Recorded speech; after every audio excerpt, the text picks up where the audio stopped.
in Merkelbeek. Ja, zeker. Daar zijn we toch ook bij geweest. Een paar jaar geleden. Nee, hoor. 2 jaar terug. En toen wordt geen vrijwilliger door? Ja. Bij het oorles? De oorlessen, zeker. Bij de Nooie Limburger. Oh, Limburg. Wat heb je met schutterijen? Eigenlijk niks. Maar ik vind het leuk als ik het zelf heb. Ah! Toch? Dus toen het OLS in Merkelbeek eraan kwam en ze hadden vrijwilligers nodig? Ben ik met de schoonzoon, daar hij zich opgegeven, of hij heeft al goed geholpen, heb ze zin, ben ik metgegaan. Dat heb ik ook het gaan doen. Zo zit je in elkaar? Ja. Heb je dat altijd gedaan? Altijd. Verenigingen? Zelf ben ik scheidsrechter weer 26 jaar. Scheids? Ja. Ah, interessant. Ja. En hoe lang heb je dat gedaan? Ja, 26 jaar, maar van wanneer tot wanneer? 71 tot 97. En waarom zit je ermee gestopt? Ook leeftijd. Ja, nou ja, ik veel klassen terug gewoon. En dan werd het moeilijker, die leerklassen. Hè. Waarom? Waarom werd het moeilijk? Dan moet de politie vaker komen. Hè. Toch? Ja. Ja, maar ik heb eens een keer nog eens gevraagd met de politie. Wie? Och? Ja, een scheidsrechter. Dan werd ze bedreigd op het veld. Je hebt de auto moeten laten staan dat de politie mij nog eens gevraagd. Gang je weg. Dat is al lang geleden. In de 80 jaar.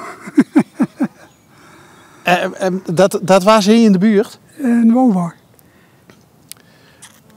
In Wouwbach. Of all places. Of all places. Komt ze in Wouwbach, denkt ze Ja, van... voor de KNVB, hoe de Leidse wedstrijden. Ja, ja. En werd je nog Wouwbach tegen? Ik dacht Colonia toen dat heet. Oké. En had je van tevoren het idee van dat kozen een les tegen weer of helemaal niet? Nee, helemaal niet. Wat voor klasse was dat toen? Dat wordt toen nog onderafdeling. Maar je hebt tot de 2e klas gefloten. Dus dat wordt in het begin van och Ja. scheidsrechterscarrière nog. Ja, wordt toch een leuke hobby, jong. En vertel, waar ging het mis in de wedstrijd? Als een penalty geeft ze. De grensrechter vanaf verboden spel, dat zijn clubmannen. Hè. Ja, ja. Ja, ik ken Dan geeft ze niet meer akkoord, ja, dan kies ze. Dan gaat het op en af. Hè. Ja. En dat was, neem ik aan, een penalty voor Colonia? Ja. Ik speel in de vereniging, ja. En dan hebben ze een thuisclub. En... Was dat ook de beslissende? Nee. Niet? Nee. Wie heeft er uiteindelijk gewonnen?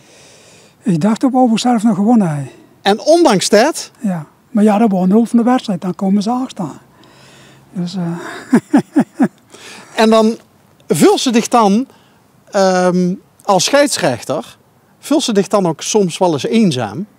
Want ik neem aan, wie ging dat? Gij ze dan naar de wedstrijd, naar die kleedlokaal en moest ze dan wachten op de politie? Heb je hem zelf gebeld? Of dat deed de vereniging wel. Hè? Dat doen ze dan toch wel. De vereniging helpt toch wel. Maar ja, zijn ze het dan nog niet met de geense. Maar ze moeten het wel beschermen, de thuisspelende vereniging. En dan zitten andere verenigingen te vallen. Dus er is steeds noorderlijn. Steeds echt noorderlijn. Maar heb je toen een moment overwogen om te zeggen van ik stop ermee? Nee. Niet? Nee. Dat is hobby veel te fijn weer. Ja, wat is er dan zo leuk aan scheidsrechter zien? Je is lekker bezig, je moet conditie hebben. Dan moest ook verblijven doen de hele week. Ja, je hebt het allemaal graag gedaan. Hè. Dus heerlijk. En doen met de plantjes. Hè. Nou met de plantjes? Ja. Dat is ook... Ja. Ja, het is te warm om nou een hecht te knippen, hè? Ja, die moet je knippen, ja, maar dat is te wel. En bij Oogsttijd de Buksen stond nog goed bij. En daar niks aan gedaan. Niks? Niks aan gedaan. Ook geen rupsen erin gehad? Ik heb al een paar rupsen gevangen, misschien 4 stuk. Dit jaar, maar anders niks. Die haalt je gewoon met de hand goed? Als ik kan wel, ja. Heb je van die scherpe ogen nog dan? Ja, ogen zijn heel goed. Dus de scherpe blik van de scheids is er nog? Die is er nog. En wat achter filmen.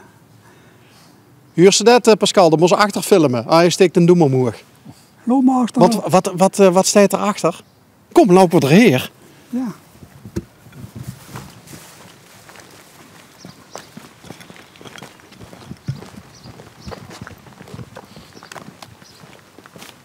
Ben ik nog wel eens beneden. Oh, kijk, je hebt... Ja, Die wetten die zijn zo gevoelig voor de zon. Hè. Nou valt er vandaag reuze met, maar ging eens daarachter. Wacht, je ziet echt bezig. Ja.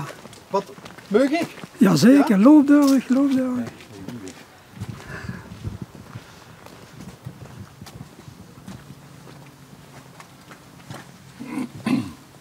Ik neem aan dat je de sleeptol niet nodig hebt voor de plantjes of wat? Nee, ik ben nog aan het repareren. Wat is er kapot aan? Dit is afgebroken. En dan moet ik erom boren. Hè. Ah, kijk. En dit moet rood moeten nuien in. Hè. En dan komt er nog een kalk bovenop. Hè. En wat heb je door normaal in staan? Ook plantjes, hè. Fuchsia's. Kijk eens, dat zijn dus fuchsia's. Hè. Dat is de agapanthus. Ja, die vind ik echt super mooi. Ja. Wie noem je dit? De? Agapanthus. De agapanthus? Agapanthus, ja. Wat is de Afrikaanse Nederlandse lelie. De Afrikaanse lelie. Ja. Ja. En door stonden ze op het punt om te gaan bloeien? Of gewoon Ja. Maar gewoon die open en dicht? Of gewoon die ene keer open en dan... Ja, die bleven gewoon een beetje dicht. Maar dat bleef bloeien, er komen altijd nieuwe. Kijk eens, daar is ook in de hoge. Dat is ook een fuchsia. Maar dat zijn de hangers, dat zijn standers. Hè. Maar de agapanthus, daar hebben ze er zo lang plezier van. Ja. Want van wanneer tot wanneer bloeit hij? Dat gaat eind deze maand bluiten. Eind deze maand, begin volgende maand. En dan houdt er wel een maand, 1,5 maand vol. Oh, wacht, die zitten allemaal in put? Ja, die moeten naar binnen 's winters. Oké. Ook alles wat hier hangt, moet allemaal naar binnen. Dan gaat dat toch nog... Nee, ik heb een grote kast en klimmen bij de kennis. Dat meent je niet? Jazeker, dat deed er niks met. Een kweekkast, 6 meter lang, 3 meter breed, 3 meter hoog. Maar daar heeft hij zijn eigen dingetjes ook in staan? Dat had niet veel. De mens is zelf gestorven, de vrouw leeft nog. De vrouw leeft nog. En dat zijn goede kennissen? Ja, zeker. En daar kunt je dan de plantjes laten overwinteren? Ja. Maar dan moet onderhand toch wel een vrachtwagen heen... Ja, die gaan we huren. Geweldig. Ja. Dat gaat wel ver dan, de liefde voor planten. Hè? Ja. Heb je dat altijd gehad? 2004 ben ik begonnen. Dat is een vereniging klimmen. De VFKL, Fuchsia en kuipplantenliefhebbers. Geen klimplanten? Ja, flauwe grap. Een klimmen. Een klimmen. Ja. Fuchsia en kuipplanten. Allemaal eigen kweek. Maar dat kweken, doet je dat dan door ook? Dat doe ik bovenop zo. Hé. Ja. Je hebt een kweekplek op een zolder. Ja. Daar heb ik een grote bak en een vierkante meter. Daar zit vloerverwarming in. Er ligt zand op. En daar komen de stekken op. En doet je dat in de winter? Dat doe ik in de winter, ja. November, oktober, november gaan die stekken en dan gaan ze naar boven. En in maart ook nog een keer. Dus voordat de plantjes gaan overwinteren, doet geen stekken. Dus je haalt altijd wat over voor heen. Ja. En dan gaat je, wie noemen ze dat, vermeerderen? Vermeerderen, ja. En dat wordt helemaal kaal geknipt. Daar blijft niks meer van over. En die zijn toch wel voor volgend jaar. En om de zoveel jaar vervangt ze die, ja. Dus een fuchsia kent ze gans kaal knippen. Ja. Hoe ver knipt ze dit terug dan? Zullen de grote zien?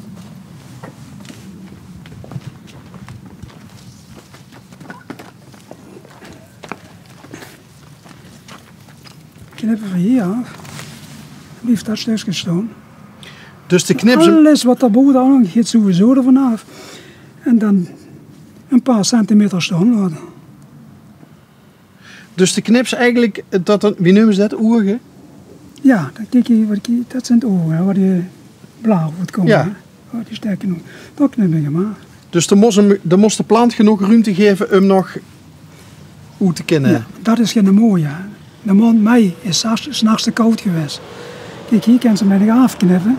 En dan komen er weer 2 stengels aan. En als er dan weer 2 bladparen hebt, knip ze weer af. Kies ze wel ver, dan kies ze een hele compacte plant. Wat je zegt ook, de mond mei is niet goed geweest. Er worden een paar nachten bij die nog, hebben nog is vorst het gehad, hè? geweest, ja. Waarom staat hier balkonkoningin? Zo heet de plant. Of zo heet de plant? Kijk, ze allemaal andere namen. Nou weet ik, tenminste, ik denk dat te weten, de Jean-Pierre Culot. Waar komt die naam vandaan? Ja, daar sta je me dood.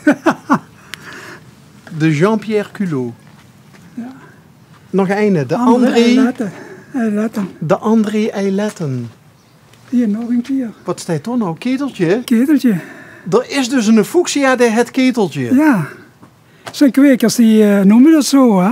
Maar ik dacht dat te weten, zien er niet ook wedstrijden? Voor zijn shows, hè? shows. Ja. Was ook prijzen kent winnen? Dat niet. Dat niet. Dat niet, nee. En de vereniging dan voor de Walen. Maar je zegt van dit is geen moeie, maar het is natuurlijk wel een... Ja, het vult reuze met, maar eigenlijk moest dat is te lang. Kijk, nu is het goed weer, maar als dadelijk een harde wind komt, dan breekt dat allemaal af. Dus als we in mei niet nog die paar koude nachten hadden gehad, dan had het er nu mooie roet gezien. Ja, hier. ja. Ja, kijk, dat moet nog allemaal bluien gewoon. En allemaal langere kleuren. Oh, dus we zien eigenlijk te vroeg. Ik heb te laat getoppen. En toppen noemen ze dat tot ze niet zo lang weer. Oké. En dan kies ze later bloemen. Ja.